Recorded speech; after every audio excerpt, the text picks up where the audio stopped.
To all of you out there, please keep your dreams alive. Dreams are something you have to believe in.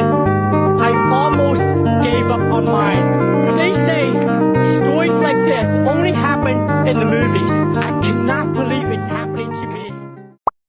Hi everyone, welcome back to my channel. My name is Awongile for those who do not know me, and welcome to my small corner on the internet. As you can tell by the title of today's video, I will be sharing with you guys my beautiful journey into medicine. I think it's so important to do this video because if it wasn't for someone else sharing their journey into medicine, I wouldn't have known about a lot of things that I found out through their journeys. And because they had passed down the ladder to me, I hope I do the same in this video. So without further ado, let's get into it. So from a very young age, I've known that I want to pursue a degree in medicine. Since I was in preschool, I've been saying when I grow up, I want to become a doctor. So this has been a dream of mine since I was a small guana. And the reason is I think I'm genuinely passionate about medicine. Like I know that I really enjoyed going to the GP as a child. Like I really liked my GP so much. So I think also that played a role, and also just this being my calling and my purpose from the Lord. Like God has called me into medicine, so that also then plays the biggest role as to why I want to be a doctor. So in high school, I made sure to pick subjects that would allow me to pursue that career. So when it came to picking subjects in grade 10, I chose pure maths, physical sciences, life sciences, and then I also did music. It's just like a side thing. I really enjoyed playing the piano, and so that's why I chose music. So I did all those subjects from grade 10 to matric. And in matric, when it was time to apply, I applied to most universities in the country. I applied to the University of Pretoria, obviously. I applied to the University of Witwatersrand, University of the Free State, and Stellenbosch, and UCT. And across those universities, my applications were very different. They were quite broad. Some of them I'm confused as to why I even applied for that, because I know it's studies. My first choice was medicine, and then my second choice was political sciences. Politics. So yeah, so I completed my matric. I got firstly the requirements for medicine. If I look down, I'm looking at my iPad, so I don't miss anything. Requirements for medicine is a level 6 in mathematics and a level 5 in physics and an APS of 35. I matriculated with a level 4 in mathematics and a level 5 in physical sciences, but my level 5 was like just a level 5. It wasn't like a good level 5, and I am competing with kids getting hundreds for maths and physics. So Miss Mayhem. But yeah, those were my matric marks. So obviously I did not get into medicine, but when I was when the results or application results were coming out for the universities that I did get in, I got into the University of Witwatersrand for speech therapy and audiology, which was my third choice, because my first choice was medicine, second choice was physiotherapy, and then third choice was the speech therapy and audiology, which I got in for. And then at the University of Pretoria, my first choice was physiotherapy and my second choice was occupational therapy.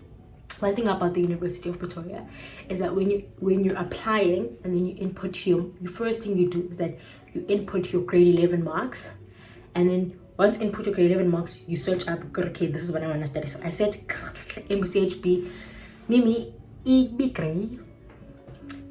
They had graded out, meaning I could not select it as an option because they could see by my marks. Oh, Mimi. No, I should have taken that as a sign. But because I really wanted medicine so bad, I did not care. I was like, other universities, I want to make it my first choice. But UP graded out, hence my first choice was physiotherapy and my second choice was occupational therapy. So those were the things that I got in for. At UP, I got rejected for physio, and then I got waitlisted for occupational therapy. And for me, waitlisted feels like a very comfortable or a very soft no. So I took it as, okay, I'm being rejected. And so now I had the only option that I had at the beginning of 2021 was the offer from VIT for speech therapy and audiology, which isn't something that I even wanted to do. Like, it's not even in the faculty of health sciences, it's in humanities. So I was like, I don't want to be really in that faculty, and I don't want that degree because I don't even know what you do. So yeah, that was where I was going, because my mom did ask me if I wanted to then just redo physics and maths for matric. And I think at the end of my matric year, I was so tired. I did not want to look at those subjects ever again. I had studied so hard and the results were just not showing. So I decided to put it as, let it go. Let me not go back to school. Let me just continue to go to university and just study whatever I'm given. And because we did our matric year during COVID, it was so hard. I'm learning work through WhatsApp. I'm learning equations. Guys, x squared go WhatsApp. It was a nightmare. It was a nightmare. Matric 2020 was a nightmare for me, but I got through it. And so I was going to VIT. So the day before we were set out to, or 2 days before we were set out to travel to Johannesburg, I was then had to pay for registration, which at the time was 10,000 Rand for registration for just school, and then 10,000 Rand to register to stay at Rias. So I needed to come up with 20,000 Rand. 20,000 Rand.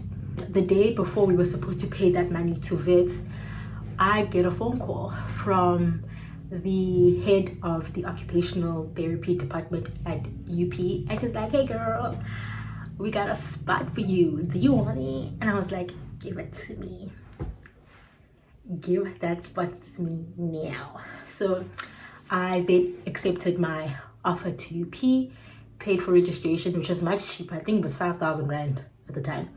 Paid for registration, and I was going to go to Tux and study occupational therapy. So now the year is 2021, and I did occupational therapy for 2 years.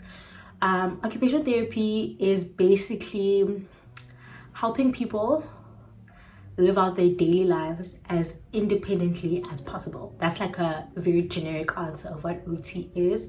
And I met so many incredible people. It was like, I wouldn't say I didn't enjoy it. I really did enjoy OT, I won't lie, but it wasn't where I wanted to be. But because I didn't know about the internal transfer in my first year, I kind of just accepted that I'm going to become an occupational therapist, and that is sharp with me. But at the end of my first year, I was just chilling in my raised room waiting to go home, and I opened YouTube. And at the time I wasn't like an avid YouTube watcher, like YouTube wasn't like my main source of entertainment. So I go on there, and I kid you not, a video shows up on my feed saying, my journey to medicine from occupational. I was like, from where? From occupational therapy to medicine at UP. I had never clicked on a video faster. I watched that video in complete awe, and I'm like, what? That is crazy. So I watched that video and I was like, I'm gonna do this. But because it was the end of the year, applications to transfer were already closed.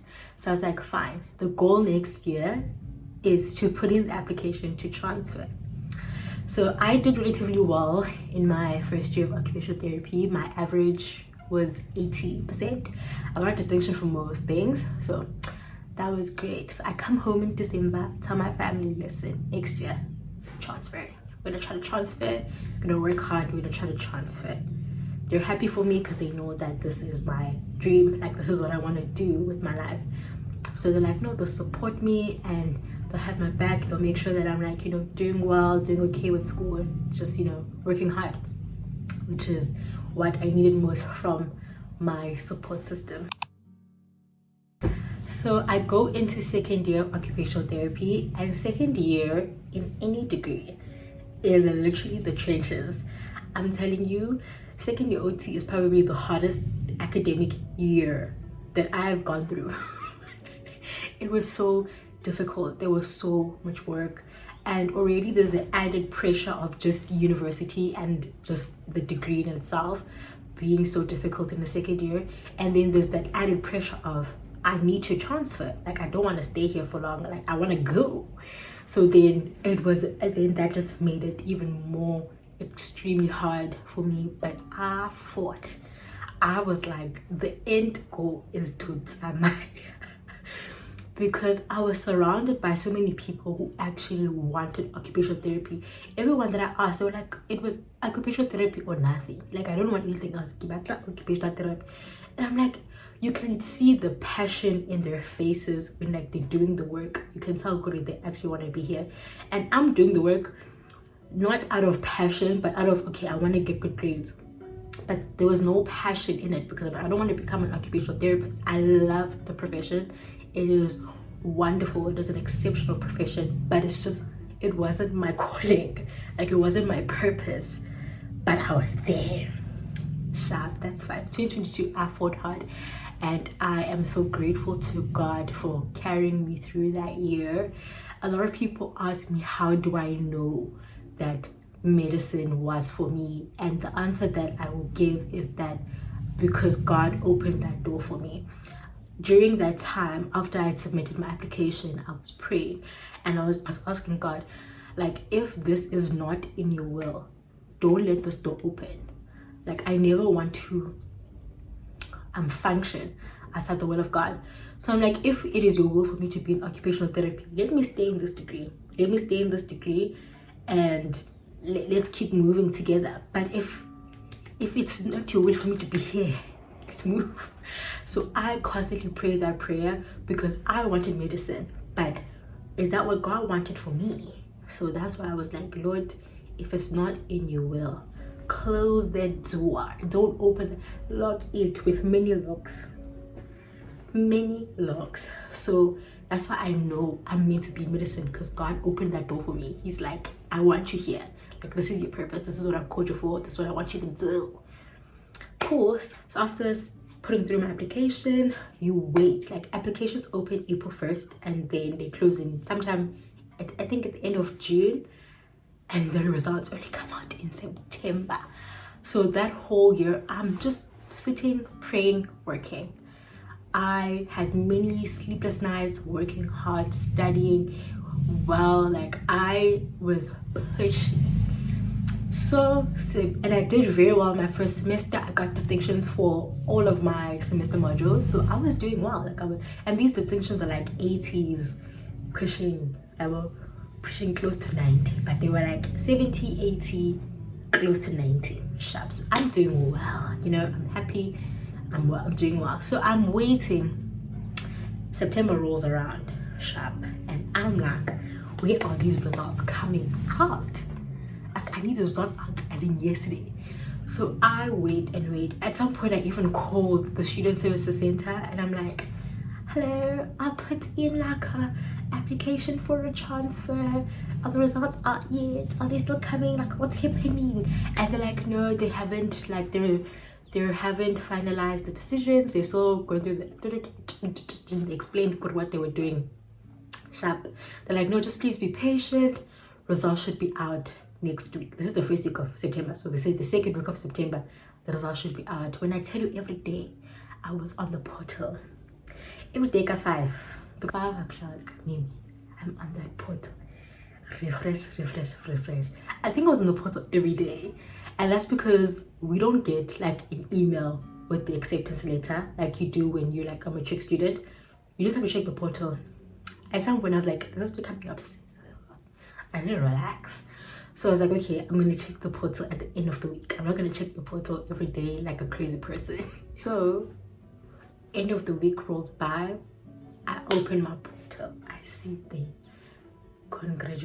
I didn't even read the whole thing. I just saw congratulations, Daddy Sharp. Praise the Lord for what he has done. I literally started crying and praying. I started crying, and then I called my mom.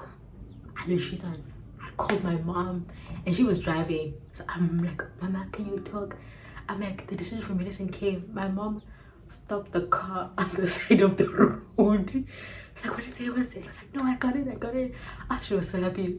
Then I called my sister, I called my dad, Tess and my brother. So I told my entire family, okay, we got the spot class. We're doing this. We got into medicine. I was so grateful to the Lord. I was so happy. But the thing is now, acceptance is conditional. It's not final. It's like, okay, we can see unali potential, but you want to make sure you don't drop the ball in the last quarter of the year.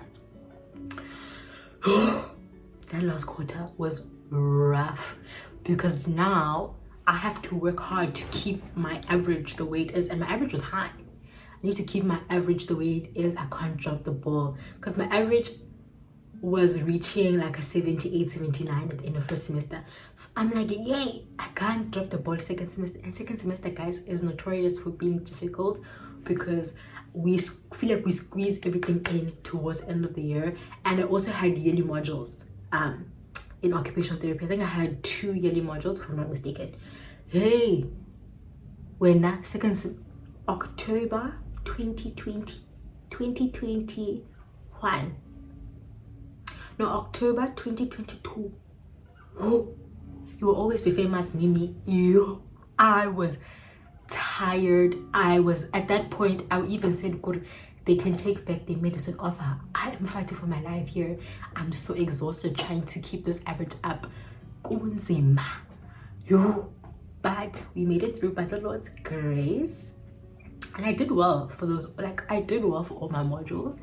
So my average totaled to a 79.9 at the end of my second year of occupational therapy. So I did well.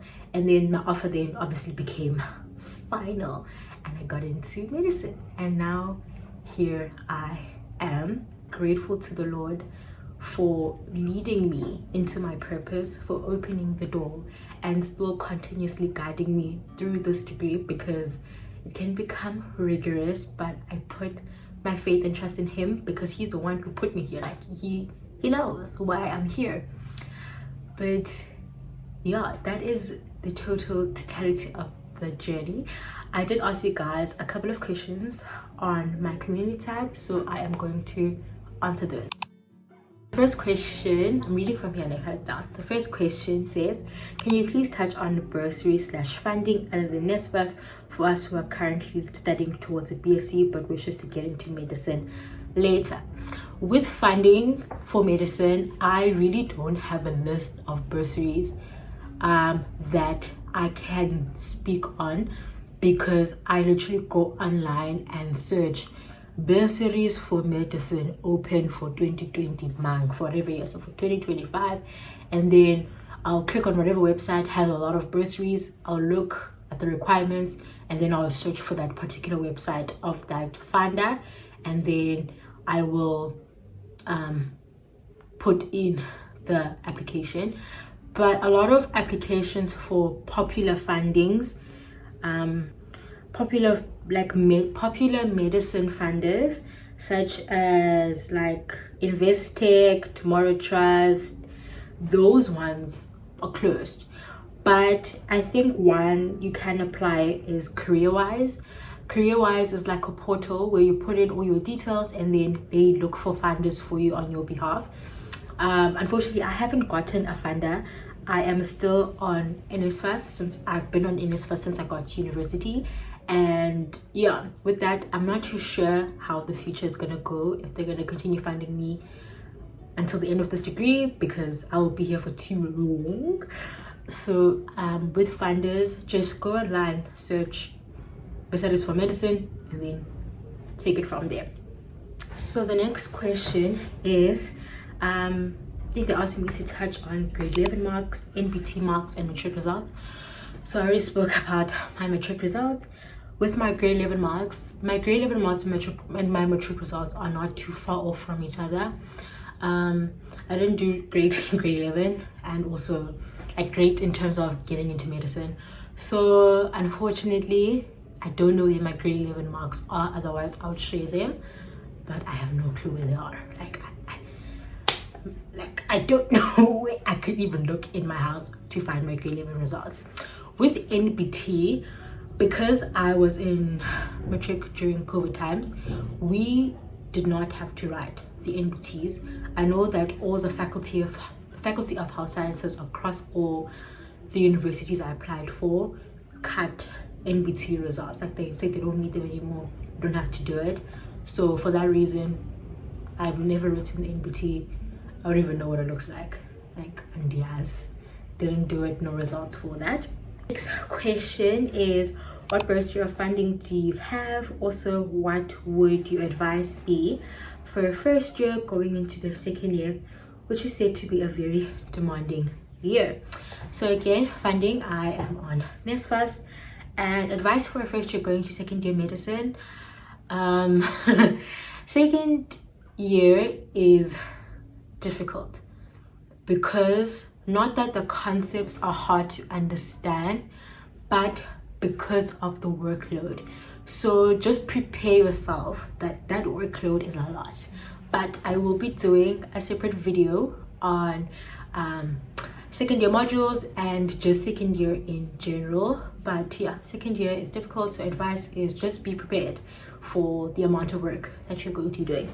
Last question is, how did you academically perform, and tips to make sure that you get where you are now? So academically, I did really well, like I explained in the video. My average was 79.9 at the end of second year occupational therapy. So I worked hard. Like, my advice, or I guess to make sure where I am, is you have to be willing to work hard for your dream. It is, you do reap what you sow. So if you are a procrastinator, you're not willing to do the work, you're going to reap the rewards of that, which are not going to be much. But if you work hard, like you study, you put in the work, you research study methods that are effective for you, because that's a lot. Like, a lot of my time in second year occupational therapy was researching study methods that would work, like study methods that would work for me, and making sure that those are effective when you're studying. You're not working hard, but you're working smart as well. But yeah, just work hard, guys. I have nothing else to tell you. I am here because of prayer and hard work. Like, there's no magical thing, no magical beans that I ate or threw in. I'm here because of prayer and hard work. Like, it is by the Lord's grace and hand over my life that I'm here, and I'm so grateful to him. So yeah, I hope that I answered everybody's questions. All right, and with that, we have reached the end of this video. I hope that you enjoyed, and I hope you give it a thumbs up. Don't forget to subscribe, don't forget to comment, and I will see you guys in the next video. Don't forget to take care of yourselves and stay blessed. Bye.